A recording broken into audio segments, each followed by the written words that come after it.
This is Reverse Reset Restore, a podcast about the challenges of change and providing some of the steps you can take to become the person you deserve to be, your very best you.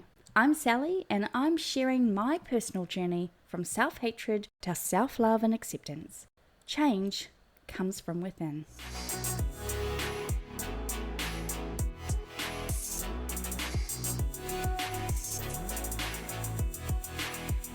Hello, lovely. Thank you for joining me on today's episode. We are talking about the value in asking for help.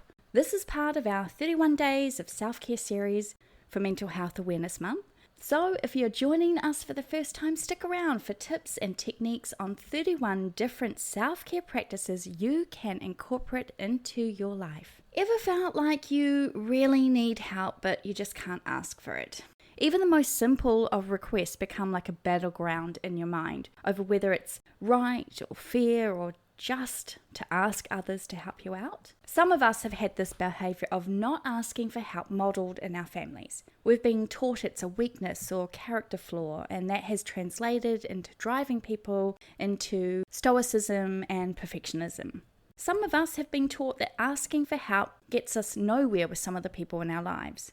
Our needs, wants, and requests are ignored or stifled. So we don't ask for help from anyone else either because we expect it to be withheld. And these patterns are created within us from childhood. I'll be the first to admit that I haven't always been very good about asking for help. Part of that probably stems from a need to prove that I can do things on my own, and a lot of it comes from a sense of not wanting to be a burden to others. In other words, I've spent a lot of time not seeking help from friends and family because of my ego, and in so doing, I've struggled with feeling rejected, alone, and disappointed. I recently spoke about disappointment and expectations in episode 18, Why Navigating Disappointment is an Opportunity for Your Personal Growth. And I encourage you to check that out if you feel like your difficulties in asking for help may stem from disappointment. I totally get it.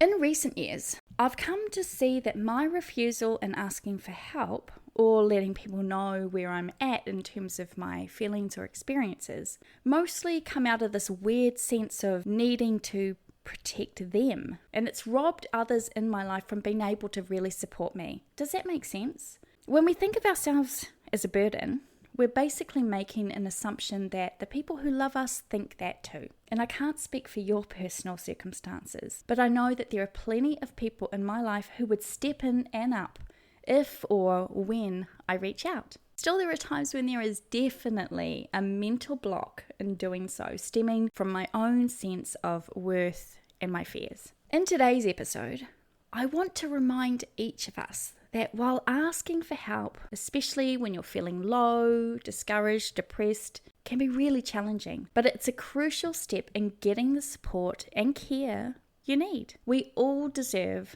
to ask for and receive the support, especially from the important people in our lives. Also, if you have a habit like me of not asking for help because you feel like you'll be a burden or rejected, or you have a need to prove yourself, remember that you are not a superhero. My mum, on more than one occasion, has reminded me to take off my cape. In other words, stop trying to be my own or others' superhero all the time. As much as I don't want to admit it, I'm not Superman or a Jedi or an X-Man. I'm a normal person with normal feelings and capabilities, and that means sometimes I need to let others help me, just as I'm willing to help them. This means letting go of my ego, my expectations, and my false beliefs. Let's make asking for help a normal and safe thing to do. Here's some of the key ways I think we can begin to break some of our old habits and learn that it is okay to ask for help. Firstly,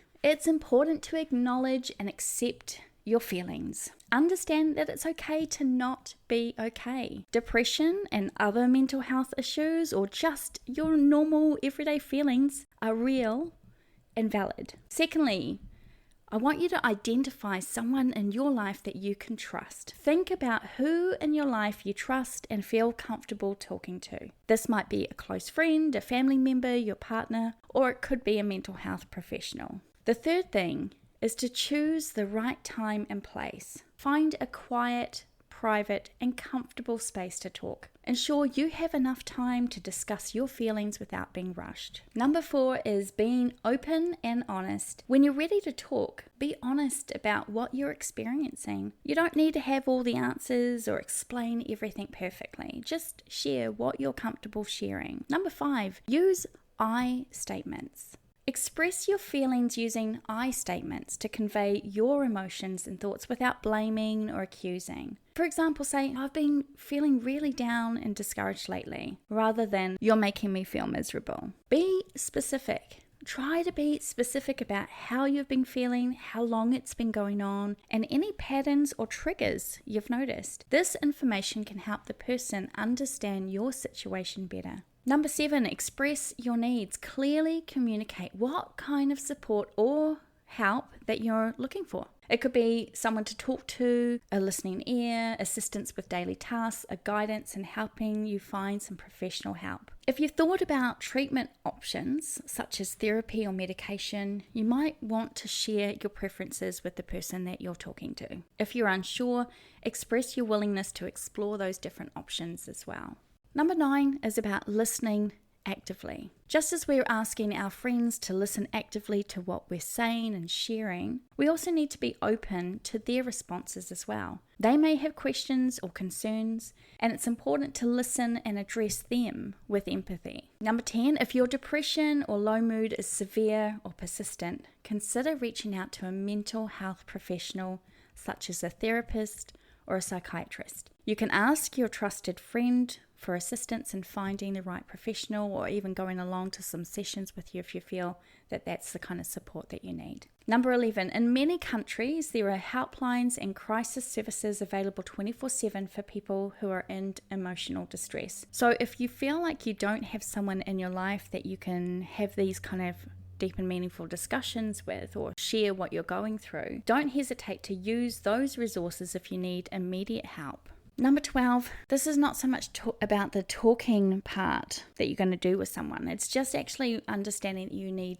to be patient. Recovering from feeling low or an episode of depression or other sort of mental health disorder that's bringing you to a place where you're pretty unhappy takes time. Recovering from depression or low mood can take time. Be patient with yourself and with the process of seeking help. Remember that reaching out is a significant first step towards your healing. And the last thing, the most important thing, keep those lines of communication open. Continue to communicate with the people that you've reached out to. Let them know how you're feeling, whether you're improving or you're continuing to face challenges or whether you're even feeling worse. Regular communication helps maintain that support network that you're building. Remember that asking for help is a sign of strength, not weakness. It's a proactive step towards improving your mental health and well-being. You don't have to go through depression or low mood alone, and there are people and resources available to assist you on your journey to recovery. If you truly feel like there really is no one in your life that you can turn to, please seek professional help to navigate how you can make some changes and also how you can surround yourself with people who can be there for you. You are worth the effort.